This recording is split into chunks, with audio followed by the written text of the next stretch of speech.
Welcome to The Explainer. We're diving right into the September 2025 tax news. And trust me, there are some really important updates from HMRC that you're gonna want to know about.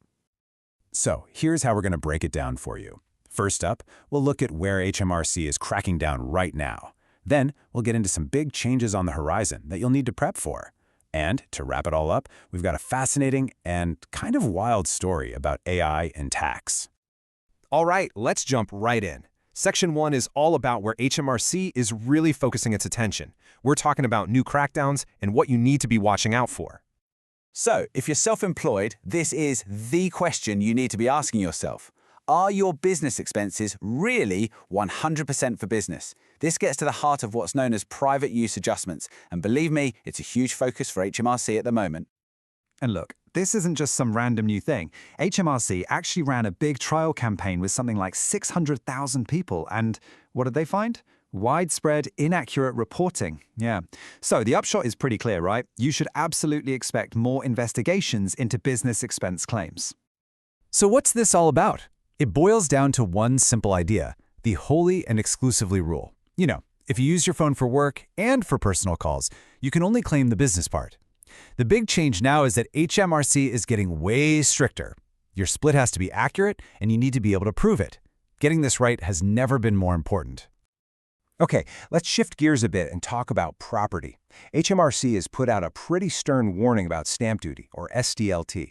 They're going after these tax agents who are promising people refunds by claiming a property is in disrepair. And they're not just bluffing. The Court of Appeal has made a really clear ruling on this.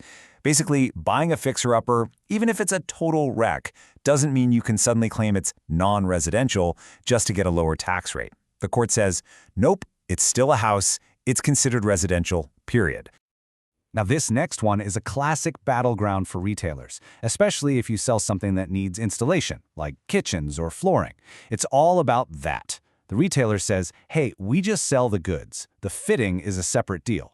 But HMRC comes back and says, it's all one package, and you owe us VAT on the whole thing. So, how do you win this argument? Well, a recent case actually laid out a perfect roadmap. It's all about making that separation crystal clear.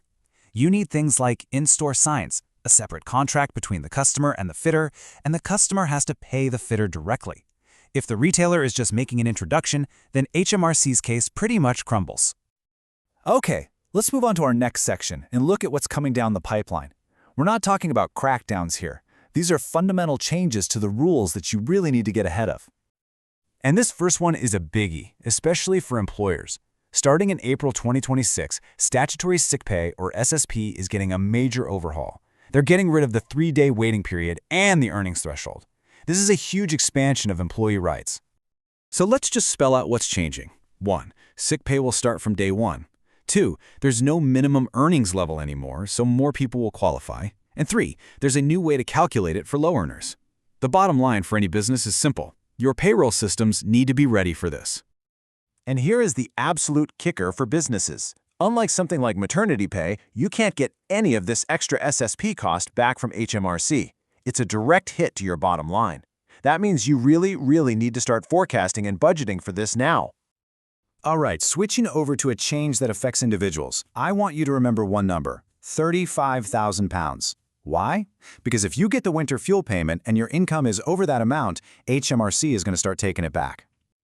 So how do they get it back? Well, it's all automatic. If you're an employee on Payee, they'll just tweak your tax code so it's collected over 12 months. If you do a self-assessment return, it'll just be added to your 2025-26 tax bill.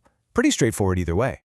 But hey, you do have a choice here. If you know you're going to be over that income threshold and you just don't want the hassle of them clawing it back, you can just opt out of getting the payment in the first place. But you got to be quick. The deadline for that is September 15th, 2025. And that brings us to our final section. And honestly, this is a wild story. It's about what happens when cutting-edge tech meets old-school tax law, and it serves as a pretty stark warning for all of us. So, picture this. You've got a taxpayer in a dispute with HMRC, and he decides to represent himself. To build his legal argument, what does he do? He turns to AI for help.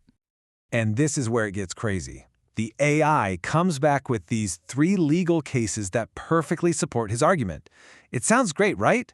There's just one tiny problem. All 3 cases were completely fake. They didn't exist. The AI literally just made them up. The tribunal actually used a specific term for this. They didn't call it a mistake or a bug. They said the cases had been hallucinated by the AI. That's the official word for it. So what is an AI hallucination? Well, it's what happens when the AI doesn't have the right answer, but it's designed to give you an answer. So it just invents something. And the scary part is, it presents this made-up information with total confidence, as if it's a rock-solid fact. Look, the takeaway from this whole bizarre episode is so important. AI is a powerful tool, for sure. It's a great assistant, but it is not an expert. Especially when you're dealing with something as critical as your finances or legal matters, you have to double-check everything it gives you. It's just no substitute for actual professional human advice. And that really leaves us with a bigger question, doesn't it? It's not just about tax. It's about how we use these amazing new tools. Because as technology gets smarter, the responsibility on us to stay wise, to check the facts, and to think critically, well, that doesn't go away. In fact, it becomes more important than ever.